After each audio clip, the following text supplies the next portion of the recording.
रामकृष्ण के जीवन में एक अद्भुत घटना है। रामकृष्ण को जो लोग बहुत निकट से जानते थे उन सबको यह जानकर अत्यंत कठिनाई होती थी कि रामकृष्ण जैसा परमहंस, रामकृष्ण जैसा समाधिस्थ व्यक्ति भोजन के संबंध में बहुत लोलुप था। रामकृष्ण भोजन के लिए बहुत आतुर होते थे और भोजन के लिए इतनी प्रतीक्षा करते थे कि कई बार उठकर चौके में पहुंच जाते और पूछते शारदा को, बहुत देर हो गई, क्या बन रहा है आज। ब्रह्म की चर्चा चलती और बीच में ब्रह्म चर्चा छोड़कर पहुंच जाते किचन में और पूछने लगते क्या बना है आज, और खोजने लगते।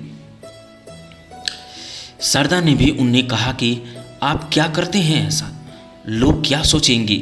ब्रह्म की चर्चा छोड़कर एकदम अन्न की चर्चा पर आप उतर आए हैं। रामकृष्ण हंसते रह जाते।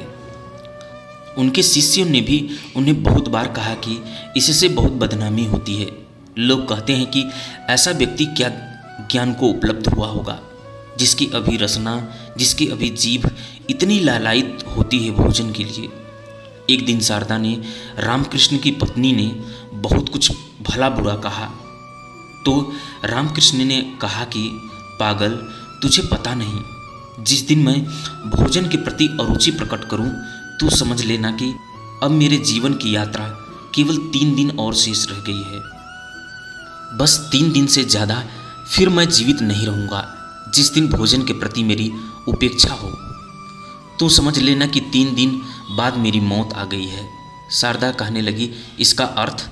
रामकृष्ण कहने लगे, मेरी सारी वासनाएं क्षीण हो गई हैं, मेरी सारी इच्छाएं विलीन हो गई हैं, मेरे सारे विचार नष्ट हो गए हैं, लेकिन जगत के हित के लिए मैं रुका रहना चाहता हूँ। मैं एक वासना को जबरदस्ती पकड़े हुए हूँ, जैसे किसी नाव की सारी जंजीरें खुल गई हों और एक जंजीर से नाव अटकी रह गई हो, और एक जंजीर और छूट जाए तो नाव अपनी अनंत यात्रा पर निकल जाएगी। मैं चेष्टा करके रुका हुआ हूँ। उस दिन किसी की समझ में शायद यह बात नहीं आई, लेकिन रामकृष्ण की मृत्यु के 3 दिन पहले शारदा थाली लगाकर रामकृष्ण के कमरे में गईं। वे बैठे हुए देख रहे थे। उन्होंने थाली देखकर आंखें बंद कर ली और लेट गए और पीठ कर ली शारदा की तरफ। उन्हें एकदम से ख्याल आया कि उन्होंने कहा था कि 3 दिन बाद मौत हो जाएगी, जिस दिन भोजन के प्रति अरुचि प्रकट करूं। उसके हाथ से थाली झन्नाकर नीचे गिर पड़ी। वह छाती पीटकर रोने लगी। रामकृष्ण ने कहा, मत, तुम जो कहती थी वह बात भी अब पूरी हो गई। ठीक 3 दिन बाद रामकृष्ण की मृत्यु हो गई। एक छोटी सी वासना को प्रयास करके वे रोके हुए थे। उतनी छोटी सी वासना जीवन यात्रा का आधार बनी थी।